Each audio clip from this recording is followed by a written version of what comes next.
All right, good morning. Good morning.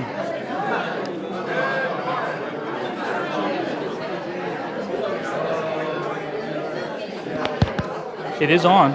It's on. All right, it is time to start. Talking is wonderful.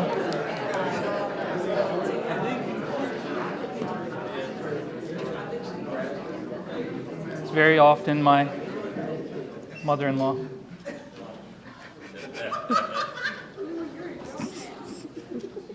She didn't hear me. It's fine. It's like secret. No, I didn't.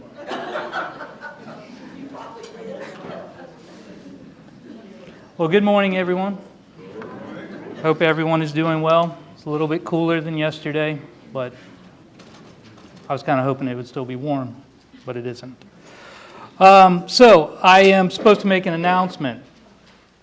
Just to let you know, I am not going to be this quarter's teacher. I'm only teaching for the first 2 Sundays while Brian is in Honduras, and then he's going to come back, and your lesson is going to be about grace.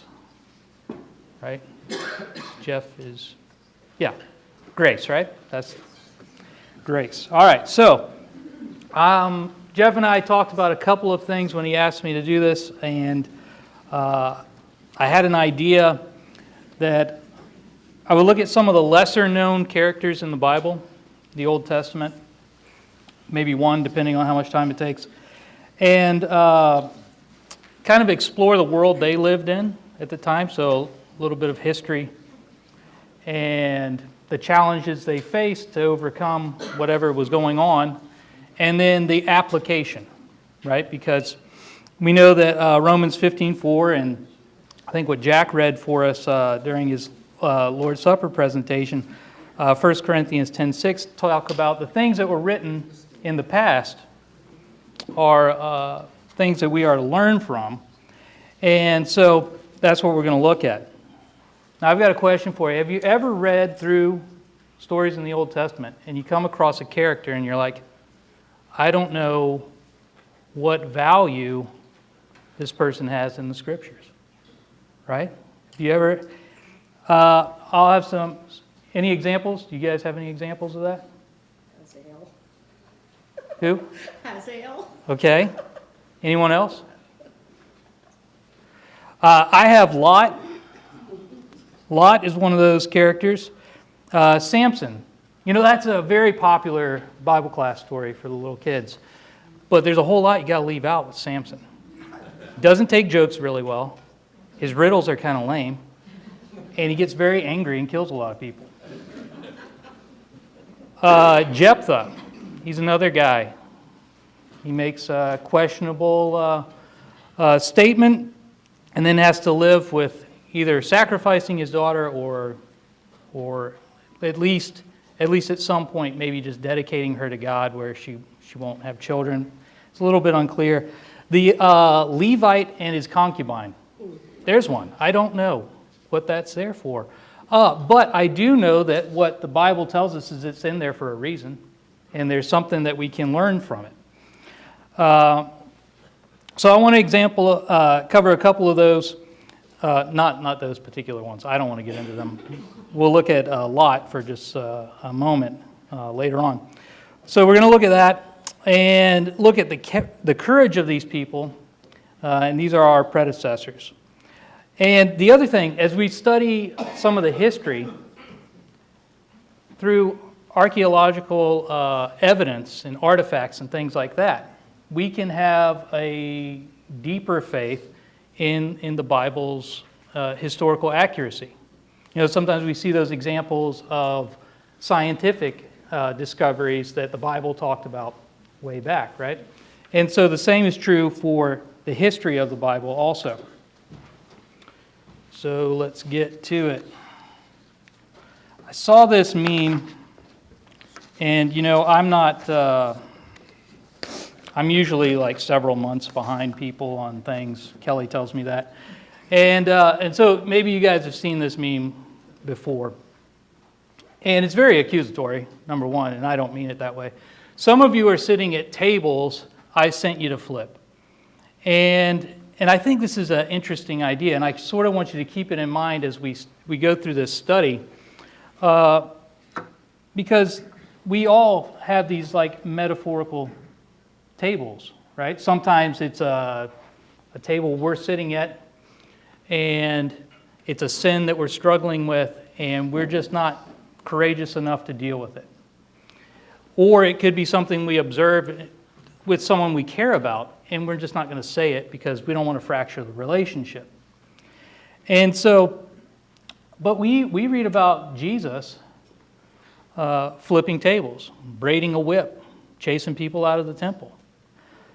And so, why did he do that? And I think sometimes we get caught up in this this idea of Jesus being constantly being timid, or being overly kind to a fault, or that what would Jesus do idea here, and it's a completely non-judgmental, right, to a fault also.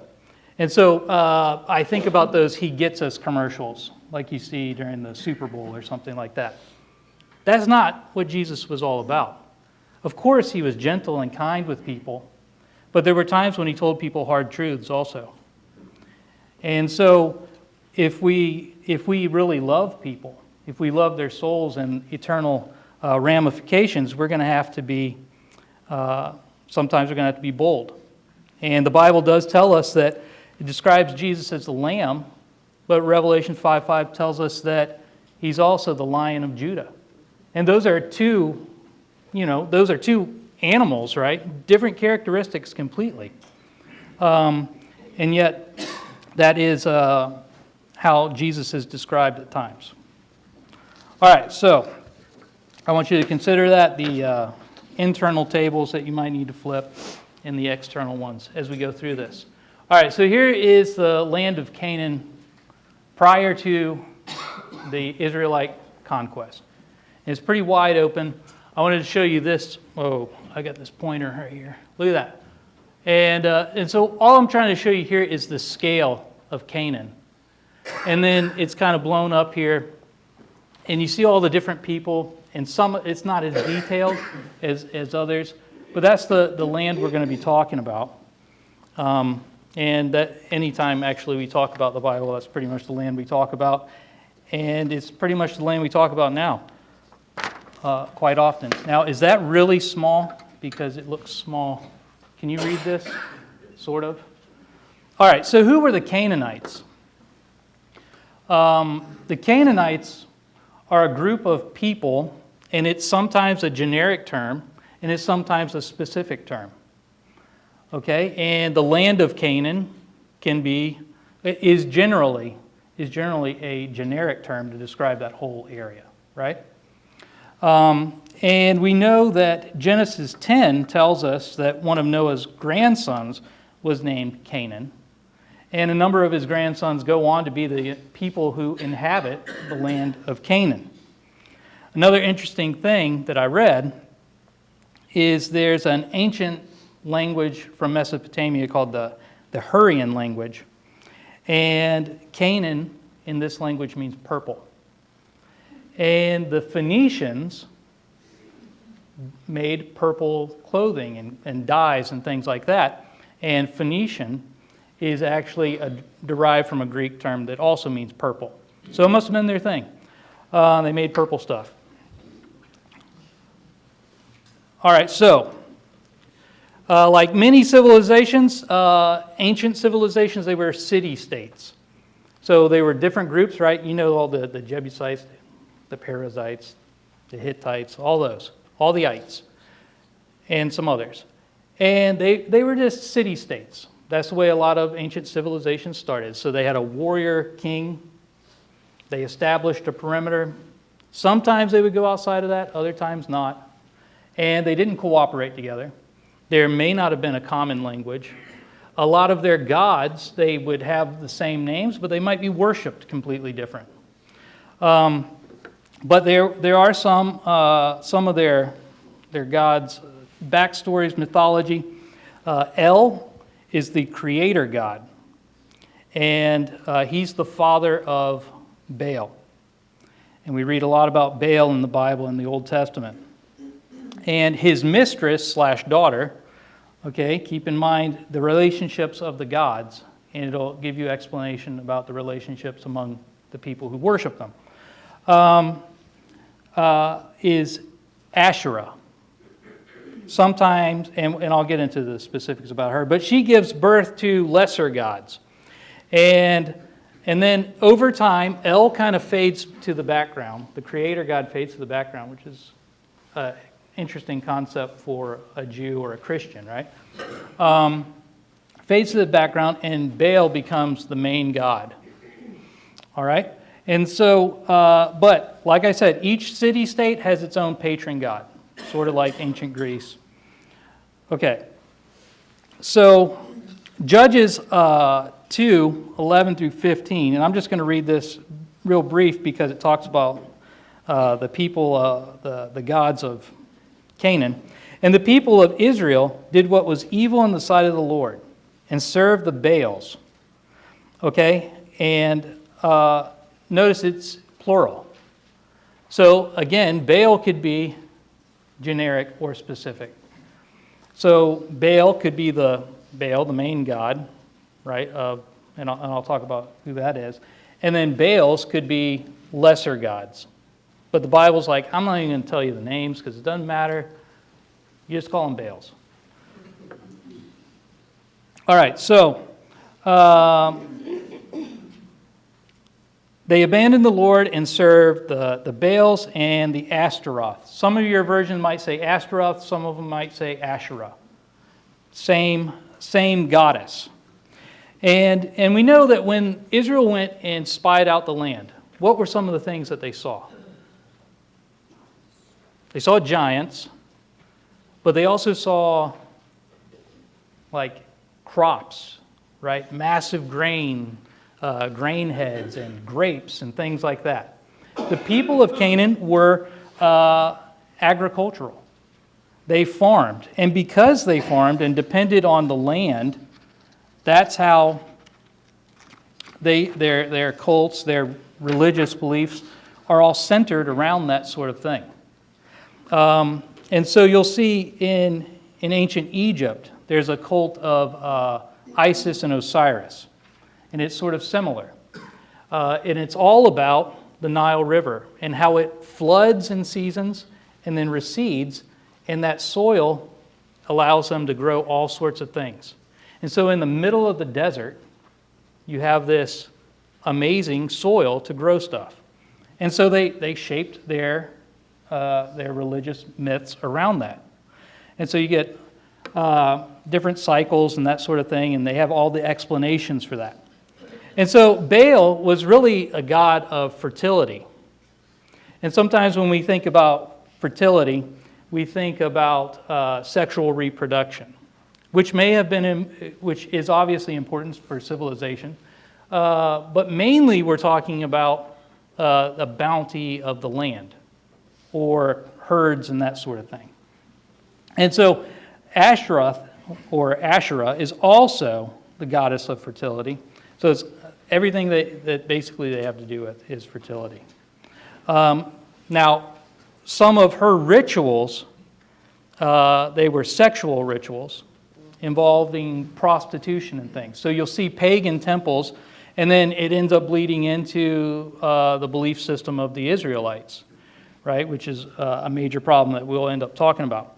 And as a result, so prostitution becomes prominent among the pagan temples. Her image was carved on poles. You'll see the poles of Asherah, right? Or she's worshipped under green trees, and you'll see that referenced a number of times. And when you see that, you'll know, now you'll know, because of me, right? No, you know, probably know anyway. But that signifies Asherah. Okay. So according to tablets discovered in 1929 in Syria, the worshippers held that fertility came in a 7-year cycle. So 7 years of good harvest, 7 years of not so good or terrible harvest. And this This is explained between the battle of Baal, the one who gives life, storms, fertility to the land, and Mot. And Mot is a god who is the exact opposite of that. Sterility is his thing, and death.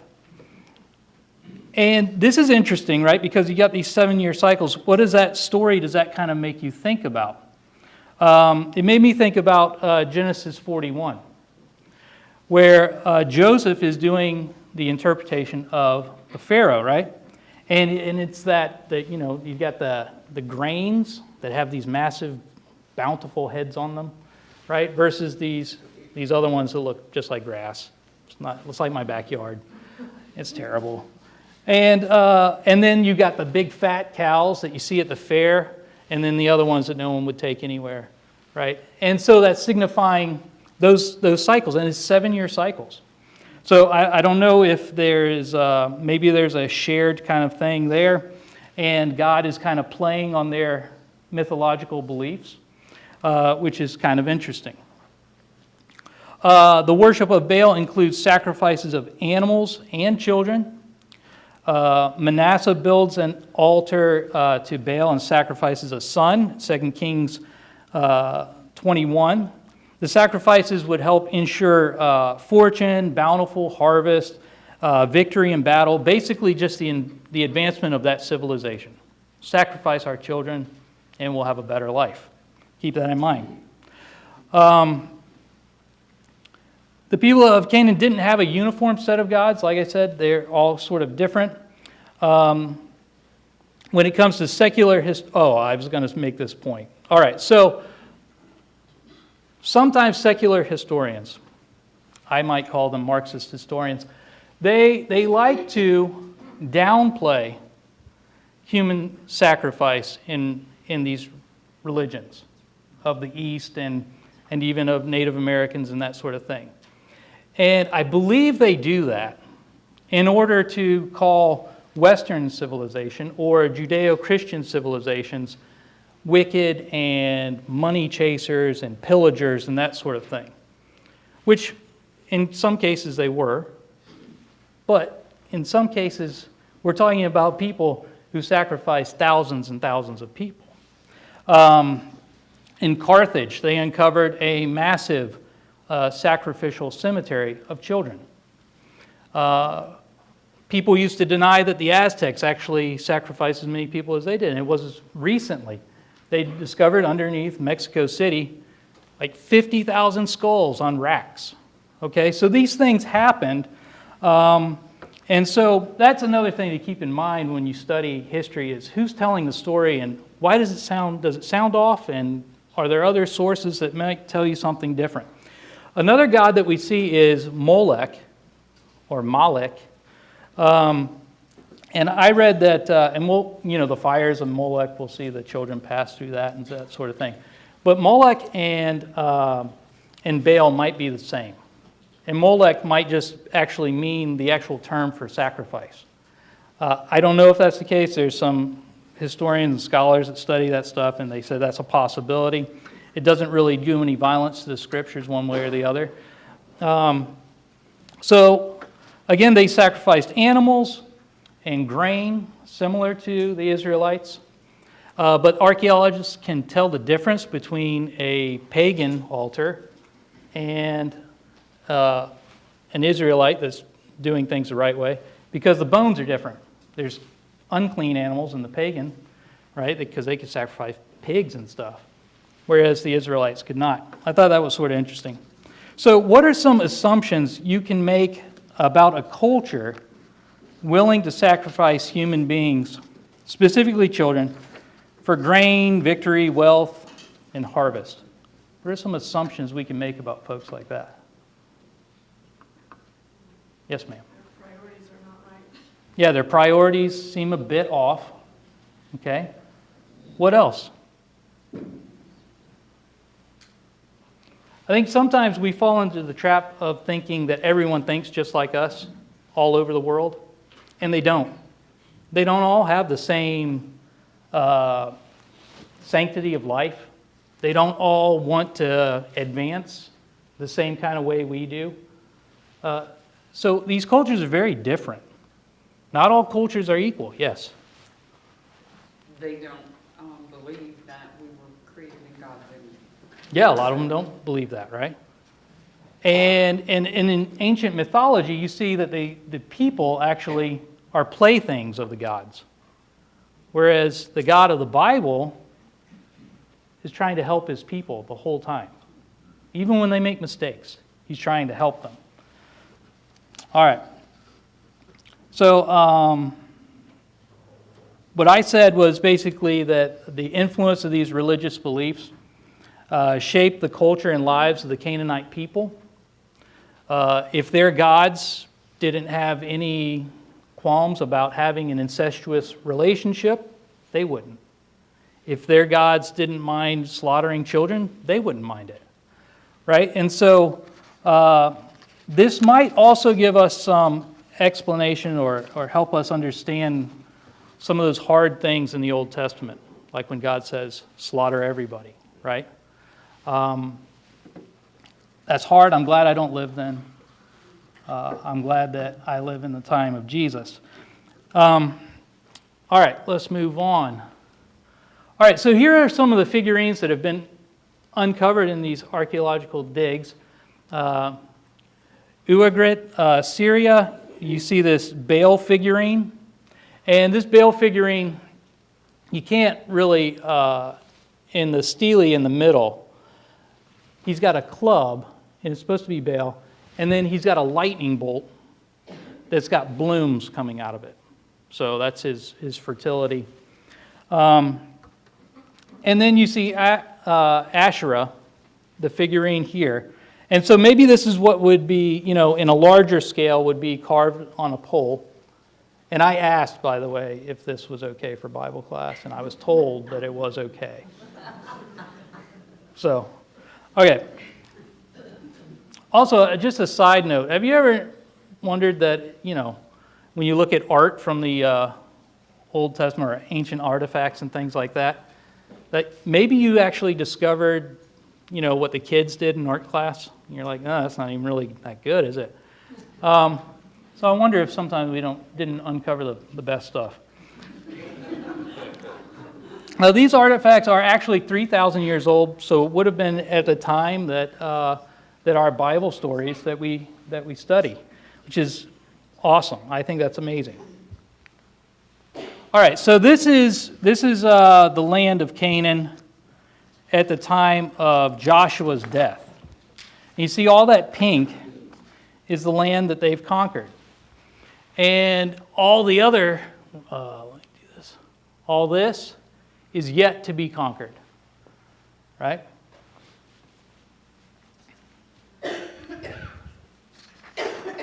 So the book of Judges, here's an overview. And I know that you guys know all this. But I'll just cover it because I got to talk about something. I can't just stand here.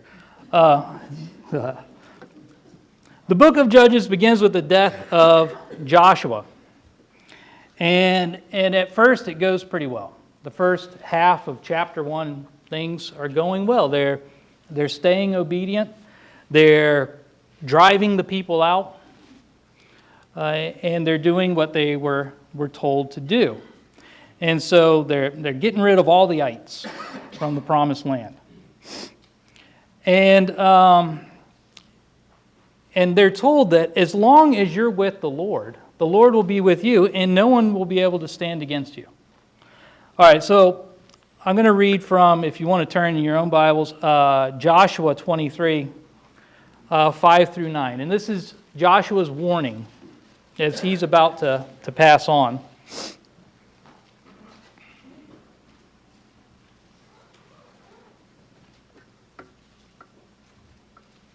I think I didn't take my allergy medicine this morning, Cheryl. Nose has gotten a little runny. Sorry. The Lord your God will push them back before you and drive them out of your sight, and you shall possess their land, just as the Lord your God promised you. Therefore, be strong to keep and to do all that is written in the book of the law of Moses, turning aside from it neither to the right nor to the left, that you may not mix with these nations remaining among you, or make mention of the names of their gods, which, by the way, is maybe why he just calls them Baals, right? And Asherahs. Because he said, don't even mention their names. Buy them or serve them or bow down to them, but you shall cling to the Lord your God, just as you have done this day. For the Lord has driven out before you great and strong nations. And as for you, no man has been able to stand before you to this day. All right, so I also like this one verse, that I have up here on the slides. 1 man of you shall chase 1,000.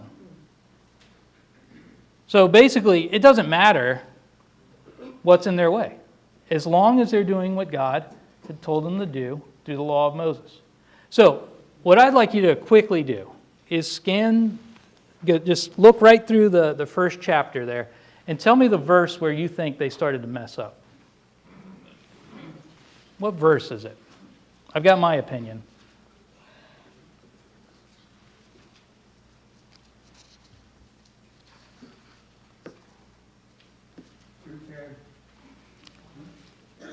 $2.10?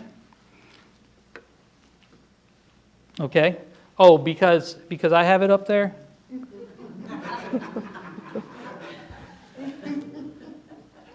Adam, I knew this morning that you were going to ruin some of these for me. Yeah, that's true. But actually, I wanted us to look at just the first chapter, right? And see where they maybe started making the mistake. 121. 121. All right, what does it say, Heather? At the same time, the Benjamites did not drive out the Jebusites who were living in Jerusalem. The Jebusites have lived among the Benjamites in Jerusalem to this day. Right. Okay, so right there, they didn't drive the people out. Okay? I almost think it could even be verse 19, where why couldn't they stand against the group that had the iron chariots? Fear. And God told them they weren't supposed to have that, right? So now they started thinking. And so these iron chariots shouldn't have meant anything to them if you've got God on your side. Now, obviously, we're quite far removed from that. I can't say that I would necessarily, look at a chariot and be like, I got this. But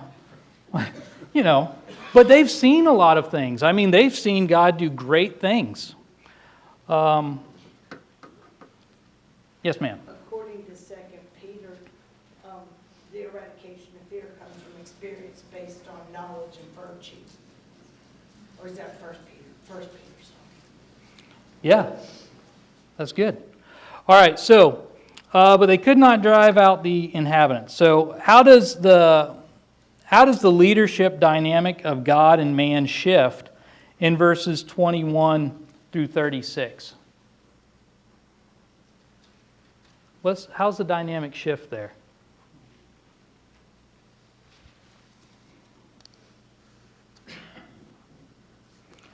I think they start having conversations with themselves. They start to say things like, I know what God said about driving everyone out, but that's a little old-fashioned, isn't it? I mean, maybe we should keep them around. Some of them are kind of pretty.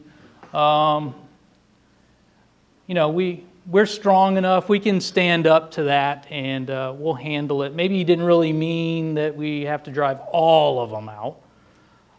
And so they start thinking on their own. And so the dynamic becomes people start putting their wisdom over God's.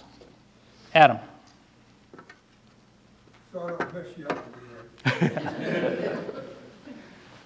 They've been fighting that war for over 5 years. They were tired.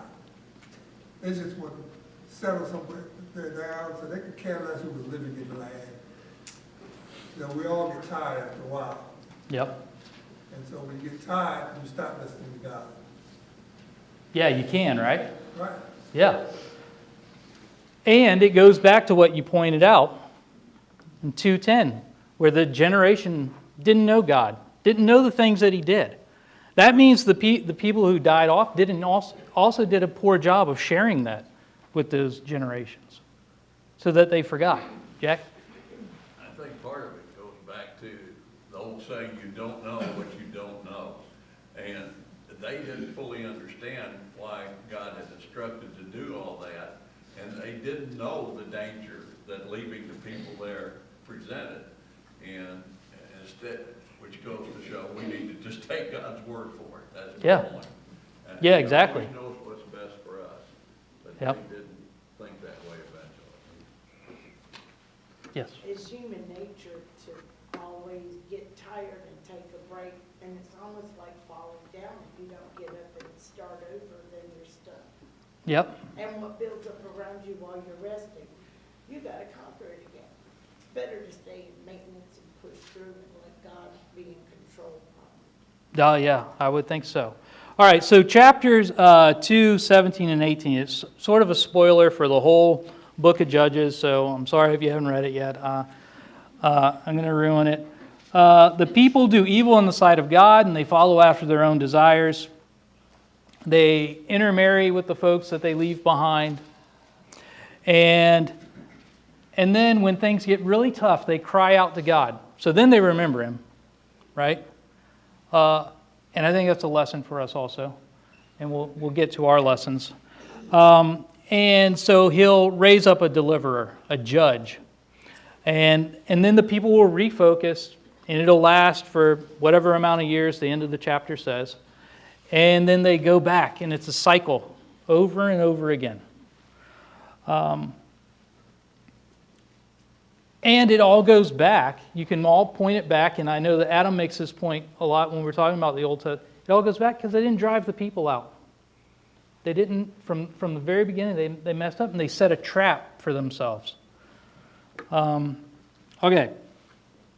And Adam, let me ask you this question. How many years passes from the death of Joshua to Othniel? Probably no more than 30 years. Okay. Yeah, I couldn't find that exact answer. Someone said 6, and that didn't sound like enough. All right. And it didn't. I would have told you if it said exactly, or you would have told me. All right, so we'll go with that. About 30. Okay. So let's move on. All right, so the Moabite kingdom. Now we're going to get more specific. So now all right, these are Canaanites, but these Canaanites are Moabites. So it's sort of like all Phoenicians are Canaanites, but not all Canaanites are Phoenicians, right? Does that make sense? All right, one of the events we're going to examine is in the Moabite kingdom. And the origin of the Moabite people goes back to Genesis 19, back to our buddy Lot, residing in Sodom and Gomorrah. And we know the evils of Sodom and Gomorrah and the pains that Abraham, talked with God, hey, let's find people that are righteous in this city. Please spare it. Please spare it. And God relents, and He relents, and He relents. And then the only people that are saved are Lot, his wife for a minute, and his 2 daughters. All right? And so it actually says that Lot's son-in-laws thought he was joking. So they saw the events unfolding of the people wanting to be with the angels, the men of the Lord, and offering the daughters and things like that. And this is where I'm like, what is Lot? What is Lot about? But later on we read that Lot was righteous. Okay? But maybe he was righteous in comparison to everyone else in Sodom and Gomorrah. So they escaped. Genesis 19, 36 through 38. Thus both daughters of Lot became pregnant by their father. The firstborn, a son, called his name Moab. He is the father of the Moabites to this day. The younger also bore a son and called his name Ben-Ami. And he is the father of the Ammonites to this day. All right, so the origin of the Moabites is from an incestuous relationship. Lot is not mentioned again in the Old Testament. after this point. I would assume that they're not raised up in the way that God wanted them to be raised up, because they weren't conceived in a way that God wanted them to be conceived. And these mothers are also going to be on their own, and who knows what happens? We don't know. But we do know that the Moabite people were not faithful to God. Now later on we know that there's a very famous Moabite that is an amazing person, Ruth, right? But they go a long way, and obviously not everyone was like Ruth. Okay, so the Moabites' existence was one of the things called into question for a long, long time. And so biblical or people who wanted to discredit the Bible said, oh, this group didn't even exist. But then in 1868, they uncover this. It's called a stele, this stone, right, with an inscription on it. And it parallels with a story in the Bible of a battle. And I won't give you the long story do you want to hear the long story about how they found this thing? You do? All right, I'll tell you. All right, so it took a lot of work, but there is a missionary named Frederick Klein who had located the stone in Dibon, Jordan. And I know this is surprising. There was an upheaval in this area, okay, and people were fighting. And so there was a Bedouin group of Arabs there that had possession of this stone. And then there were the Ottoman Turks who wanted to take this area over, and they wanted to give that stone to Germany, just like Indiana Jones, except this is earlier. And so there's a territorial dispute, and the stone itself becomes like the object of their anger between the two groups. And so just before the Bedouins attempted to completely destroy the stone, this missionary sent an assistant. He's like, I'm not going there. He sent an assistant to make a squeeze, okay? And a squeeze is like a paper mache thing that'll pick up this inscription from this stone. And it's only because of that they were able to eventually put it back together, because the Bedouin people, they heated this stone up and then poured cold water on it, and it shattered. But eventually they were able to use that paper mache squeeze, and so it's called the Moabite stone, or the Mesha stele. And Mesha was a Moabite king that we read about in the Bible.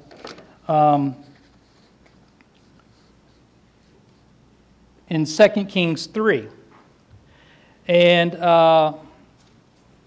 so this is really cool. And it's super important because it's the longest Iron Age inscription yet discovered in this part of the world. It confirms the existence of the Moabite kingdom that people were calling into question. It parallels the biblical account of the battle and players in 2 Kings 3, although it's from the Moabite perspective. So they're going to spike the football a little bit. It contains 34 lines that discuss the defeat of Israel and praises Chemosh or Chemosh 12 times. That's their patron god. That's their main god of the Moabites, Chemosh. And it's the only extra-biblical record that refers to Yahweh. It mentions the kingdom of Israel, the house of Omri, and the house of David. All right, so that is really, that just builds your confidence in the Scriptures. It's not necessary, but it's good. Adam? It reminds me about the Dead Sea Scrolls. Yeah. God allows certain things to be found at certain times to establish His word. Yeah. Yeah, I think so. Yeah, so we could say, perhaps God, made that happen. Perhaps. Can't say it for sure, but perhaps. All right, so let's get down to this Chemosh. So he's the main god of the Moabites. His name means destroyer, subduer, or fish god. So Fish god's the least cool. He was also the patron god of the Ammonites, which might make sense, right? Because they're brothers and fellow grandchildren. The inscription of the Moabite stone demonstrates similar adoration and attributes to Chemosh. He was sort of, he was angry with the people because they didn't worship Chemosh the way he was supposed to be worshipped. And so the Israelites took them over, right? That's what the stele tells us. And so, but here's what we know. At the time of this Moabite rebellion, the Moabites had been conquered by King Omri at some point, an Israelite king. And Omri's son, Ahab, not a good guy, becomes king. And the Moabites continue to pay this massive tribute. And Mesha is mentioned, the king of the Moabites, here. And this massive tribute is 100,000 lambs and the wool of 100,000 rams. That's 2 Kings 3 and 4, chapter 3, verse 4. And once Ahab dies, his son Jehoram becomes king. And that's when Mesha says, well, this is my time. This is my opportunity. And the battle unfolds, and it's sort of a confusing story. You should read through it and tell me what you think is happening. But at some point, the battle seems to be going really well for Israel and their allies, the Edomites. And then Mesha makes a human sacrifice on the wall before everyone. They could see it. And it must have been a high-profile person. It sounds like his son, but we're not exactly sure. Maybe it was the son of the Edomites. Because Israel flees, the Edomites flee. It seems strange that if it was one of the Moabites, the Israelites have been killing them all day. Okay, good, now he's doing it for us. But that might not have been what was going on here. That doesn't make sense logically that that was what was happening. So if you read through that at some point, you can give me your thoughts on that. Also, as a side note, the Moabites also worshipped Asherah, the fertility goddess. All right, so now I'm going to get to what I was actually going to talk about with 2 minutes. So we might pick this up next week. All right, Ehud, the son of Gera, the Benjamite. He's the second judge in the book of Judges, the second judge of Israel. The children of Israel did evil in the sight of the Lord again, and that's what it says again. 3:12, Judges 3:12. I almost don't want to start it. Okay, I'm going to start. We'll start at it. We'll see what happens. All right, so we're going to look at Judges 3:12 through 14. And the people of Israel again did what was evil in the sight of the Lord. And the Lord strengthened Eglon, the king of Moab, against Israel, because they had done what was evil in the sight of the Lord.